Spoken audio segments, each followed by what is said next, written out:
प्रिय दर्शकों, एक समय की बात है जब देवी माता पार्वती भगवान शिव से कहती हैं, हे प्रभु, आज जब मैं मृत्यु लोक पर गई थी तब मैंने देखा कि कलयुग के स्त्री पुरुष एक दूसरे के प्रति सच्ची प्रेम की भावना नहीं रख रहे हैं। स्वामी, एक पत्नी पति को धोखा दे रही है, तो वहीं दूसरी ओर पति भी पत्नी की आंखों में धूल झोंक कर पराई स्त्रियों में रत रहने लगे हैं। हे परम परमेश्वर, मैं जानना चाहती हूँ कि कलयुग के पति पत्नी एक दूसरे से प्रेम पूर्वक अनुरूप क्यों नहीं रह पाते हैं। मित्रों, तब भगवान शिव मुस्कुराते हुए कहते हैं, हे गौरी, आदिशक्ति, आपने जो प्रश्न किए हैं वह अत्यंत महत्वपूर्ण है। यह एक कलयुग के स्त्री और पुरुष को मिला हुआ शाप है। यह मेरे परम भक्त तथा दैत्यों के गुरु शुक्राचार्य का शाप है। हे गौरी, कलयुग सबसे शापित युग है और इन सभी शापों का प्रभाव मनुष्य जीवन पर पड़ रहा है। आज मैं आपको इसी विषय में एक कथा सुनाता हूं, जिसे सुनने मात्र से मनुष्य के पाप नष्ट हो जाएंगे। जो भी स्त्री पुरुष इस कथा का श्रवण करेगा, उनके बीच प्रेम में वृद्धि होगी। हे देवी पार्वती, आपसे मेरा निवेदन है कि आप इस कथा को ध्यान से पूरा जरूर सुने और समस्त मानव जाति के कल्याण हेतु इसका प्रसार भी करें, क्योंकि जब तक मनुष्य ईश्वर की भक्ति में लीन रहेगा तब तक कली की माया से वह दूर रहेगा। हे पार्वती, जिस दिन लोग ईश्वर का नाम स्मरण नहीं करेंगे, उसी दिन से महाप्रलयकारी कलयुग की शुरुआत होगी। मित्रों, तब देवी पार्वती कहती है, हे प्राणनाथ, मैं इस कथा का श्रवण ध्यान पूर्वक करूंगी। कृपा करें और आप मेरी आशंकाओं को दूर करें। मित्रों, भगवान शिव कहते हैं, हे देवी पार्वती, सतयुग काल की बात है जब देवताओं के पास अमृत की शक्ति नहीं थी। वे भी सामान्य मनुष्य तथा दैत्य की तरह ही मृत्यु को प्राप्त हो सकते थे। फिर कुछ समय के पश्चात देवताओं और दैत्यों के बीच महाभयंकर युद्ध शुरू हुआ, जिसे हम देवासुर संग्राम के नाम से जानते हैं। यह युद्ध कई वर्षों तक चला था, जिसके विपरीत परिणाम तीनों लोकों पर पड़ा। जब इंद्र द्वारा वृत्रासुर का वध हो गया और परम पिता ब्रह्मा जी ने इस युद्ध को रोकने का आदेश दे दिया, तब कुछ समय के लिए विश्व में शांति हो गई। इस युद्ध के दौरान कई सारे देवता गण अपने प्राणों की आहुति दे चुके थे।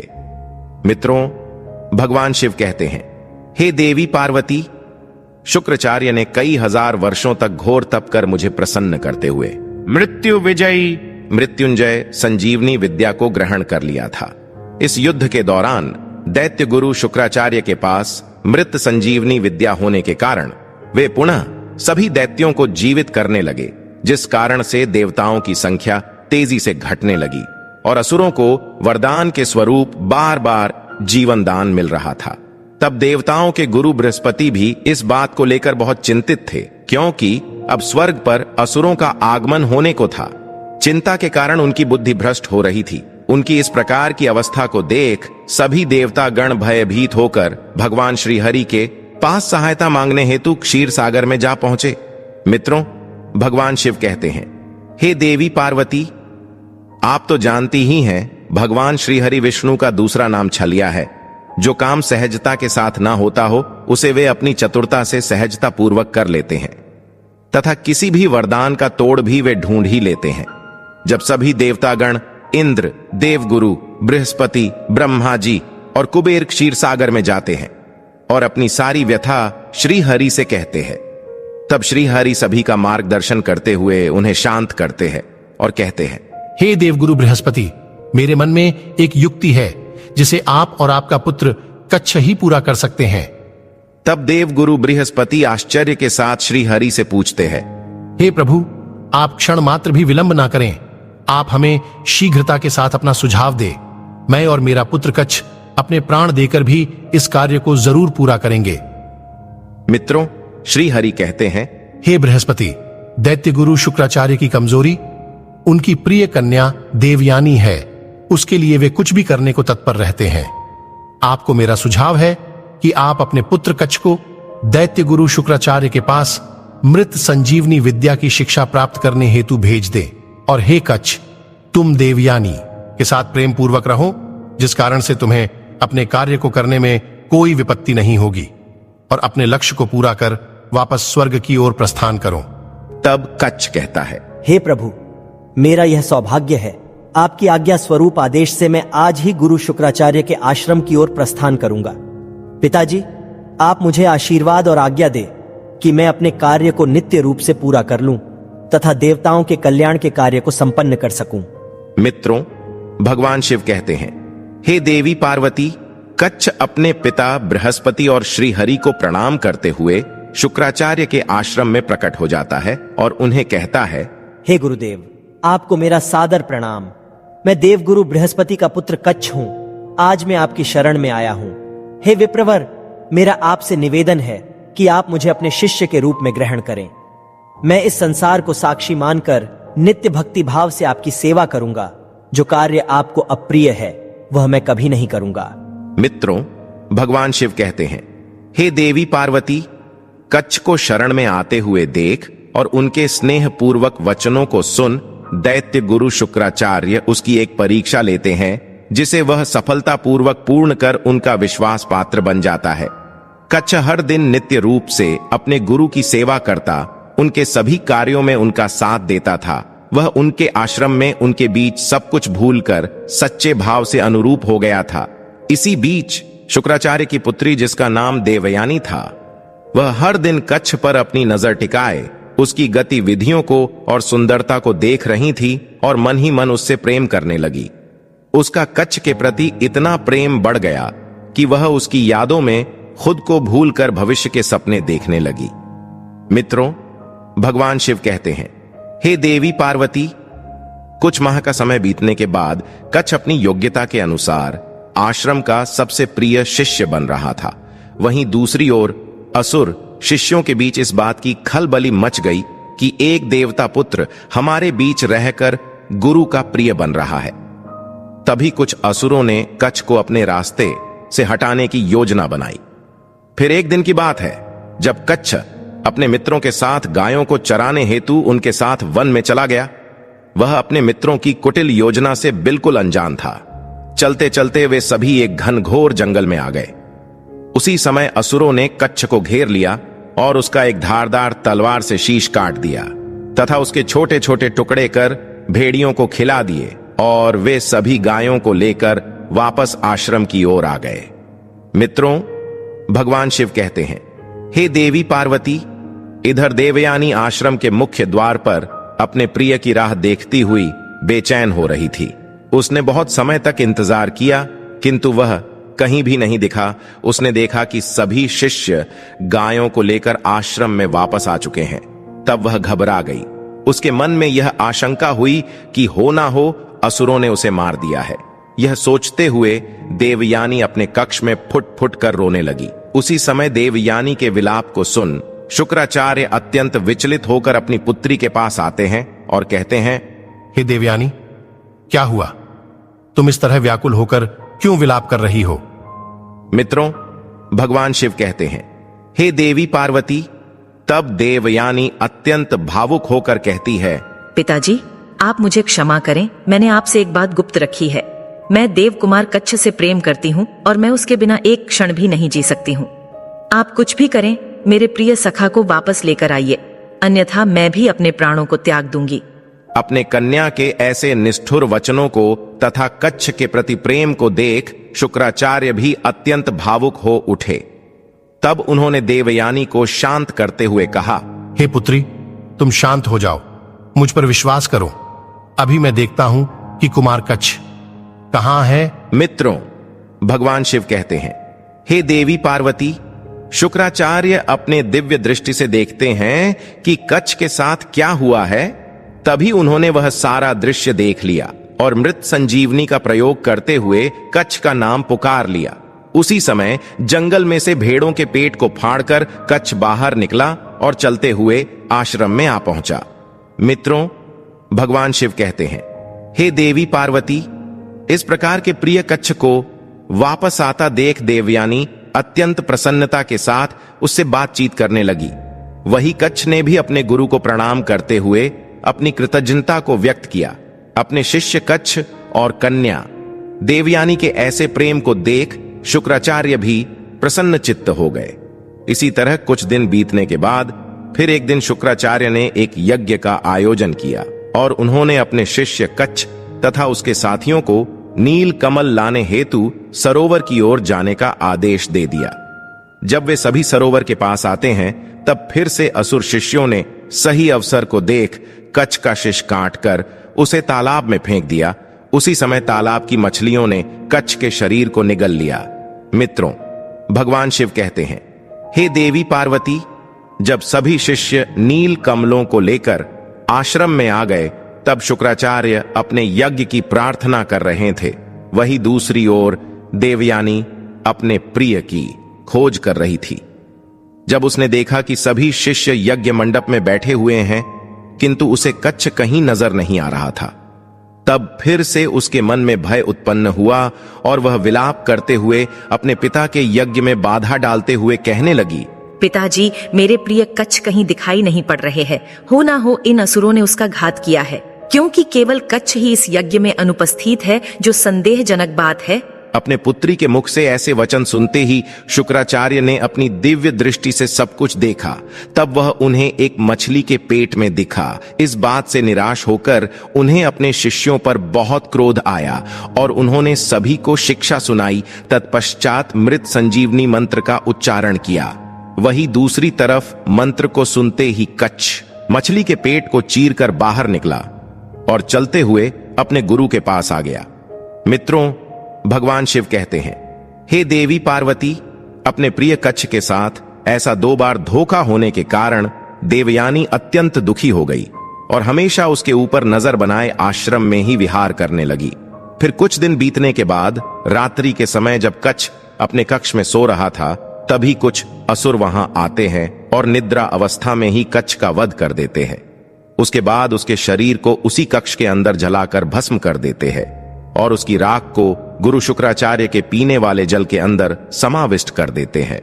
कुछ समय के बाद शुक्राचार्य अपने कक्ष में आकर उस जल को पी लेते हैं, जिस कारण से कच्छ का अंश उनके शरीर में प्रवेश कर जाता है और शुक्राचार्य इस बात से बिल्कुल अनजान थे। उसी समय देवयानी अपने प्रिय को ढूंढते हुए उसके कक्ष में आती है। तब वह क्या देखती है, कच्छ वहां नहीं है। वह व्याकुल होकर सारे आश्रम में उसे पुकारते हुए ढूंढती है, लेकिन उसे कच्छ कहीं भी नहीं मिलता। मित्रों, भगवान शिव कहते हैं, हे देवी पार्वती, कच्छ के ना मिलने से देवयानी रोते हुए अपने पिता के पास जाती है, जो आश्रम में संध्या समय की उपासना करने बैठे थे।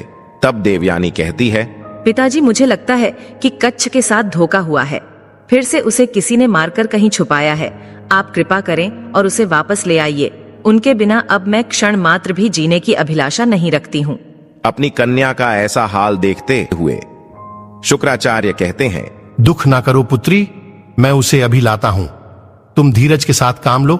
मेरे होते हुए कच्छ का कोई भी अनिष्ट नहीं कर सकता है। इतना कहकर शुक्राचार्य अपनी दिव्य दृष्टि से देखते हैं कच्छ कहां है। तब वे अपने शिष्यों द्वारा किए हुए अभद्र व्यवहार को तथा कच्छ की निघृण हत्या को देख वे अति क्रोधित हो जाते हैं, किंतु उन्हें कच्छ की चिंता थी, इसलिए वे शांत रहकर कच्छ को अपनी दिव्य दृष्टि से ढूंढ रहे थे।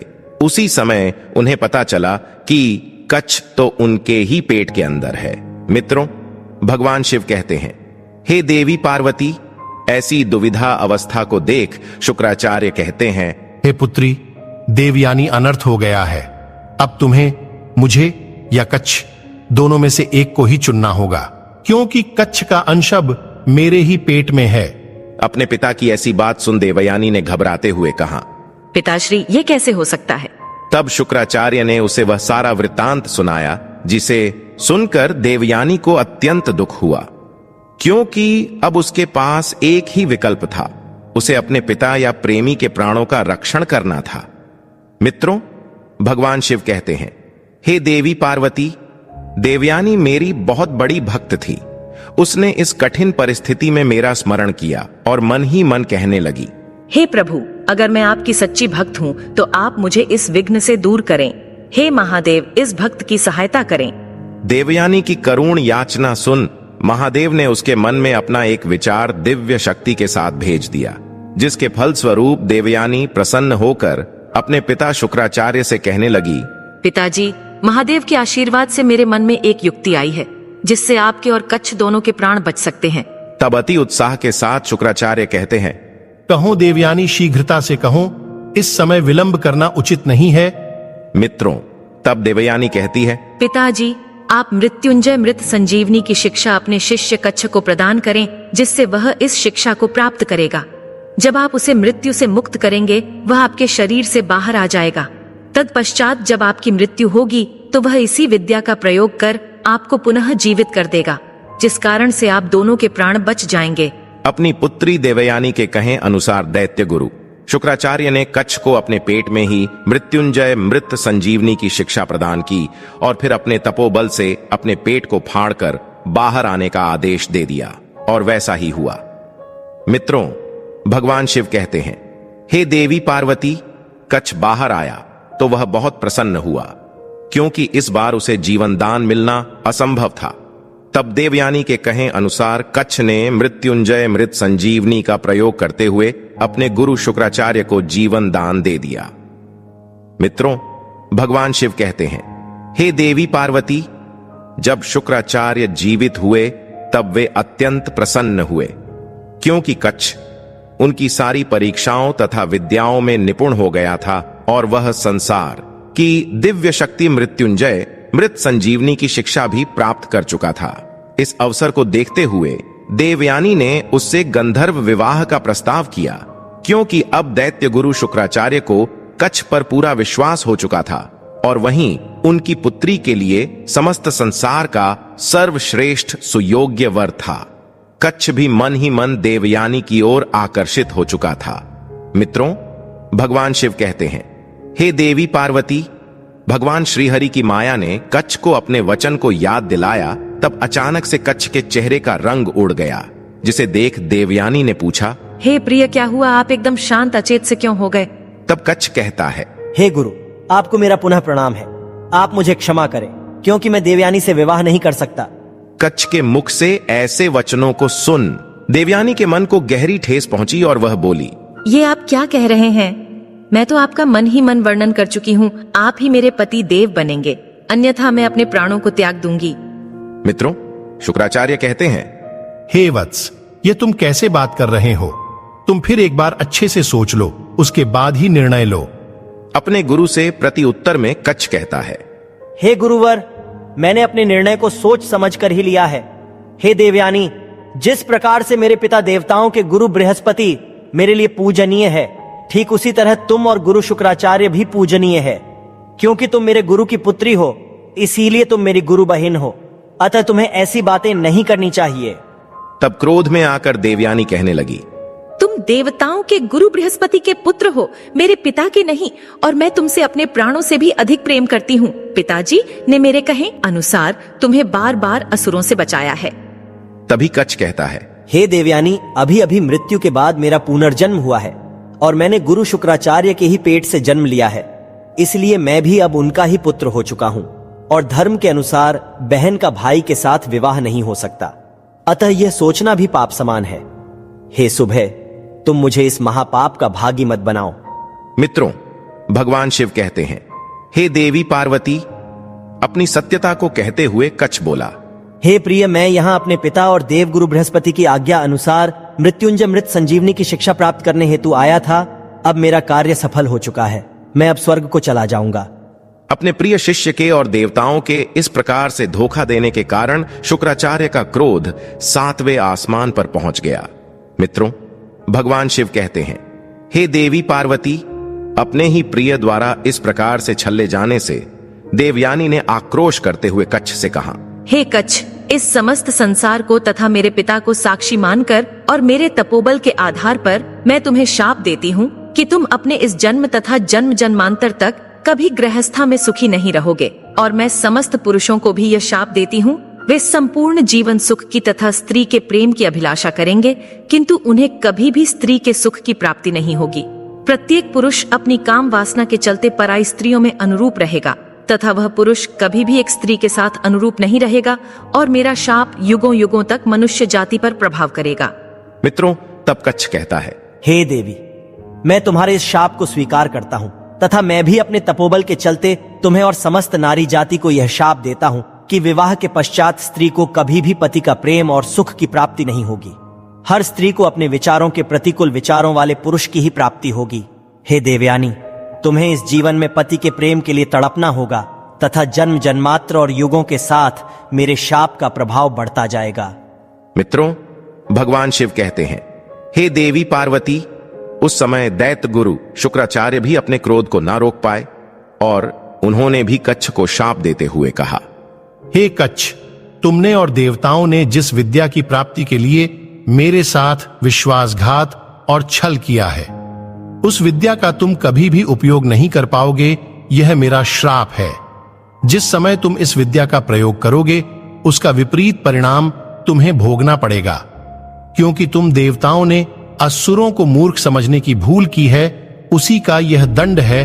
मित्रों, भगवान शिव कहते हैं, हे देवी पार्वती, इस प्रकार से कच्छ और देवयानी के शाप के प्रभाव से आज कलयुग में पति पत्नी का एक दूसरे के प्रति प्रेम कम हो रहा है। हे गौरी, सतयुग में एक पुरुष केवल एक ही स्त्री के साथ विवाह करता था, किंतु वहीं त्रेता युग, द्वापर युग में पुरुषों ने कई स्त्रियों के साथ विवाह किए थे, फिर भी वे पति पत्नी प्रेम पूर्वक सुखी जीवन व्यापन नहीं कर पाए हैं। इसलिए इस शाप का प्रभाव सबसे अधिक कलयुग में है। कलयुग में स्त्रियां स्वेच्छाचारिणी बन जाएंगी, उनका भी मन किसी एक पुरुष में नहीं रहेगा, इसलिए वह भी अपने प्रेमी या पति के आंखों में धूल झोंक कर पर पुरुषों के साथ अनैतिक संबंध स्थापित करेंगी। भगवान शिव कहते हैं, हे पार्वती, अब मैंने आपके सारे प्रश्नों के उत्तर दिए हैं। तो मित्रों, आगे चलकर देवयानी ने राजा ययाति के साथ विवाह किया था, जिसकी कथा आपको लास्ट पेज पर हमने रखी है।